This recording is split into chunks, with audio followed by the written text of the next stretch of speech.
Hi guys, for those who are new to my channel, warm welcome. This is Jisha Prasad and I'm a fashion designer, entrepreneur and stylist. I also teach fashion.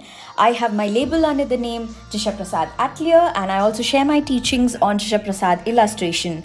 I have 10 years plus experience in the field of management, styling, teaching, designing, merchandising and marketing, and I look forward to connecting with those who are equally passionate about fashion. So please follow my channel, subscribe, share, and stay tuned. See you. So, today, the topic is going to be markers that we need as a beginner fashion illustrator. You must have seen a lot of YouTube videos supporting a lot of brands, but as a fashion illustrator beginner, do you really need all those markers? Is what I'm going to address. You must be aware that there are Copic markers, there are Prisma markers, there are brush markers, Camden, Touch, Tinge. There are tons of markers out there and the pricing do vary. There are more expensive brands and there are cheaper brands. So this video is all about whether you need the expensive markers to get started or can you make do with the lesser brand marker. Quickly show you my marker chart. So this is a marker chart that I've made with the markers that I have, and the first one is Winston & Newton skin tone set. So I have this set, these are the set, and then I have Tinge touch markers. So those are like this comes as touch, this is touch, and then this is Tinge. And I had one brush stroke. I just wanted to, try out how this is. So I have the Prisma black and touch black. So I just wanted to see, you can actually see how different they are. I don't know how well it's captured in video, but they look pretty different. The the Prisma and touch marker. And then I have also shown the Faber-Castell one. So these are one is already run out of color. So these are the ones that I have. So now the reason I have put these together is because every time I want to try a marker, it doesn't look, for instance, this one. Let me check out. Yeah. So this brush stroke, it doesn't look the same. As in, if you look at the cap, you wouldn't know. So you always have to try it out. So, rather than wasting the ink, I thought maybe like a marker like this would help me. Apart from this, I also forgot to mention that I had some Staedtlers. Staedtlers, basically, this is a Staedtler highlighter, which I really liked. So it's this one. And I also have got some neon colors. These are pretty good in case if you want to bring in a pop of color. So these are the other markers I've kept in handy. Apart from this, I have also checked the colors of silver, gold and white. The white one I've actually tried on the black markers. Obviously, on this it wouldn't be seen, but on the colors it generally shows, all the marker colors it shows. It's good. So these are the ones. Now let me get to the review part of it. So let me start with the most expensive one which I have of the lot. As you can see, I haven't used much. It already looks, it's been a year or two since I've had them and I haven't really used much. This is one of the most expensive one I've had so far. And what I will do is I'll swatch out this and the colors which are similar in touch and tinge markers so that you can see how similar or different they are. Already you can see in the color chart that there isn't much of a difference, but probably I'll show you while I'm testing it out.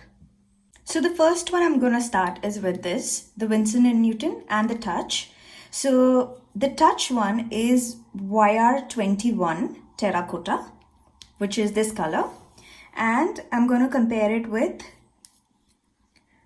the saddle brown. So these.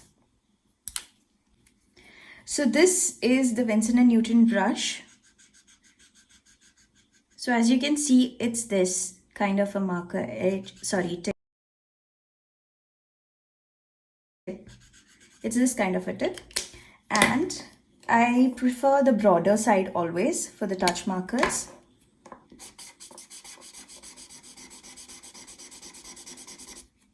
So for the next one, these are the three I'm gonna try. So if I show you the shade card, it's Almond, Blush, and Dusky Pink in Winston & Newton. And in Touch, it is Skin White, Fruit Pink, and Flesh. Flesh is barely visible, but it's there. So that's the blush.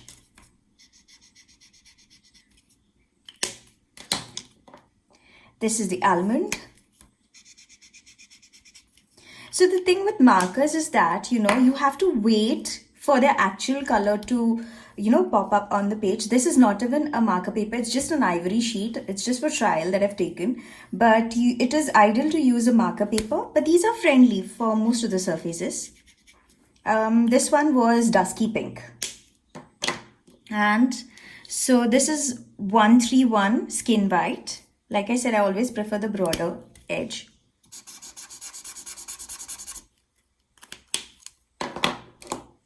This is 28 Fruit Pink. I think these skin tones are the most used colors in my marker set. And this one is our 139 Flesh, which was barely visible. I'm actually going over them over and over.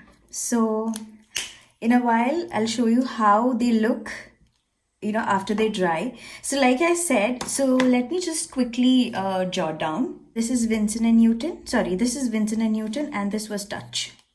And this is again Winston & Newton set and this was Touch and Tinge.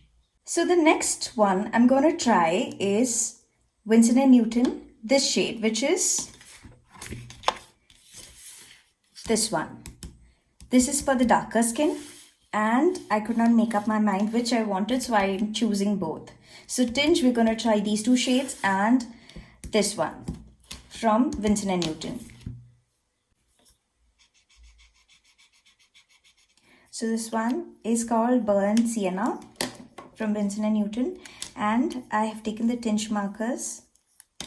So this one is Burnt Umber. Whoa, I love the color. And Rose Beige. So if you want to have darker skin tones, this is one of the best choices. It looks a little different on screen, but these are really good shades for skin tone. So let me quickly again write them. So this is Winston & Newton and these were Tinge. Along with this, I quickly want to show you this one. I found it in Crossword. So I like the shade, though it's a highlighter basically, but I guess it will do for a deep warm skin tone, and you can build on it if you want with your Staedtler pencils, Oh my god, on the screen it looks pathetic. I'm so sorry about it, but let me try changing the color setting. No. No, see, this usually happens when you don't have a marker paper. So this is like, this is an ivory sheet. So ideally for markers, it's always preferred to use a marker paper. I build on it. Okay, so this one it's a lovely color though, Staedtler. So let me quickly show you these. These are very beautiful color highlighters. So these you can use for, for if you want to show some design elements, some pop colors. These are very pretty colors. So I've seen a lot of designers, oh, this is almost over. I've seen a lot of designers use these kind of highlighters if they want to bring out some pop of color. So these are lovely colors if you don't want to invest too much in like neon colors and get them. So these are lovely colors. I forgot to note, so these are highlighters. So the next set I'm going to do is Cool Grey. So these are the colors I'm going to go use. So sorry, this is a warm gray and this is a cool gray. And this is, like I said, this is from the Faber-Castell set. These are from the Faber-Castell set. This is a cool gray and this is a warm gray. And this one is Touch. So this is blue gray. And this is also blue gray. So these are the warm grays from Touch and Tinge. I'm so sorry about the quality. It's been staying with me for long and I've been using them like crazy. From my chart, let me quickly show you. The warm gray that I've selected for this one is 272, which is this one. And I unfortunately don't have lighter warm gray, so I've chosen these two. Okay, so that was there. And the next one that I've chosen is cool gray 232, this one, against these two, which is blue gray. So I'm gonna show you them. So the cool gray, this is called a brush marker. So this is like if you want to highlight some thin areas, you could use them. But I honestly haven't really used them much because like I said, I always prefer the broader edges. They give better finishing and I like the finishing actually. So see, the thing about markers is that you can always build up on the colors with Staedtler pencils. So if you even have select colors, so like I wanted to mention, this color chart basically has, it doesn't come as such. I have handpicked these colors according to my preferences, and I also bought some of the brands just to, because I've heard a lot of rave reviews about them. So I wanted to try it out myself and see if what people say are true. So let me quickly show you. So these were the cool grays and the brush marker with the warm gray. So the grays are basically used if you have like you want to show certain areas of the outfits. I'm talking about fashion illustration, so for which I use them. So if you want to apply shadows on certain areas, the grays really help a lot. And the best thing is, like, if you have a white outfit, this is one of the best marker to use if you want to highlight. For the highlight, obviously you can use white, but if you want to show the shades, this marker is very helpful. These two, the colors. So the last one I wanted to show you was Prisma color and touch. I told you that there is a difference. The first thing is I don't like this. I'm not really happy with the way the tip is, but I'll show you anyways.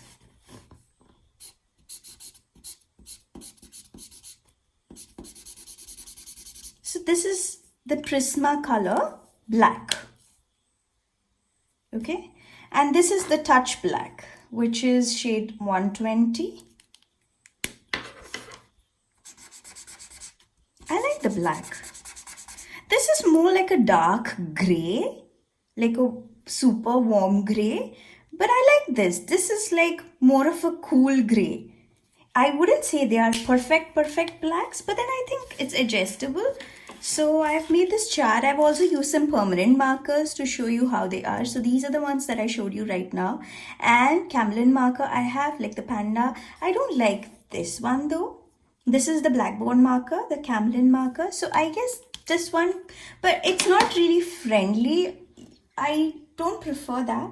I always prefer these over these three any day. I just want to quickly show you. So we have the Winston & Newton. These are the touch markers, Winston & Newton touch, and then the highlighters, and then we have the Winston & Newton, then we have the touch, then we have the brush markers, and then we have the touch markers. So as you can see, the touch tinge markers, I prefer them. They are really good according to me, and I find it very friendly.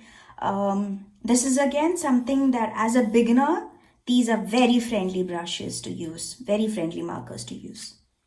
So last, I just wanted to show you these. These are my favorites in terms of the highlighters that I use, especially the gold ones, the silver ones, and the white. White, of course, this is like a standard one.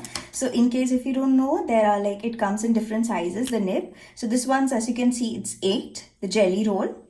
And I'll just quickly show you on this. So it definitely pops up. Let me show you if it shows. It definitely shows on all the markers. So I like this. Then it comes in size 5 and 7, I guess. Staedtler ones, There is a beautiful metallic marker, the silver one. I like it. This is one thing I really like about that. It's thick. So if you have like certain areas to cover, embroidery detailing you have, I think this is good. So this is a yes from my end. I love it. And then of course, the glitter pen by Link definitely is a great highlighter. I think a lot of designers do use it. You can see how vibrant they are. And then in gold, I have two options. So one is this one called Foliate, actually came in a set. And this was also in a glitter pen set. So makeshift, make do.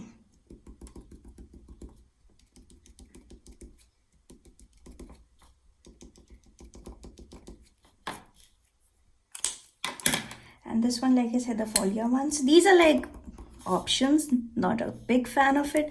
But the thing I want to show you is these are two different, it's not that obvious in the video that I'm doing, but these are actually two different goals. So I'll just quickly show you this chart.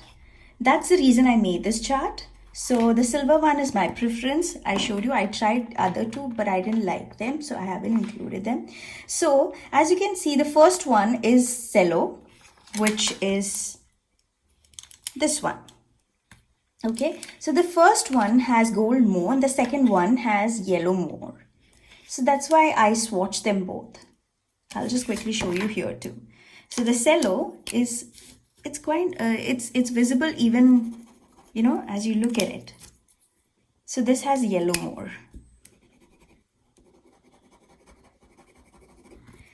So in order to conclude, my take is on tinge and touch markers. They are super friendly, super affordable, and can be easily used by starters. It's Newton markers, but it's a little pricey for starters. If you are a professional getting into illustration, you want to explore and you want to try it out, definitely please go ahead. But as starters, I think I would always prefer touch and tinge markers. So for now, my take is go ahead for touch and tinge markers. You won't regret.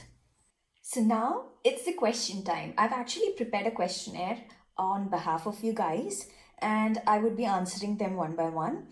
The first is, do you need markers from day one of illustration? Technically, no. You can get started off with Staedtler pencils, color pencils, and see how comfortable you are with them. And slowly from after that, once you're comfortable with them, you can, slowly move on to the next medium. The first brand to get started, like I said, touch and tinge markers are good to go. The next thing is, do you need all shades of markers? Technically, no. I think skin shades, grayscale would be good to start with. And according to the projects, the portfolio projects that you would be doing, you could go ahead and buy the colors as per the color palette. Will sketch pens, highlighters work? See, for quick sketching, it would be a good option. You want to do quick sketching, doodling. For detailed illustration, it is not really friendly, but you can make do with them. The best buys of markers, like I said, touch, tinge. Also, there is another brand which I didn't discuss in the video, which is Camlin.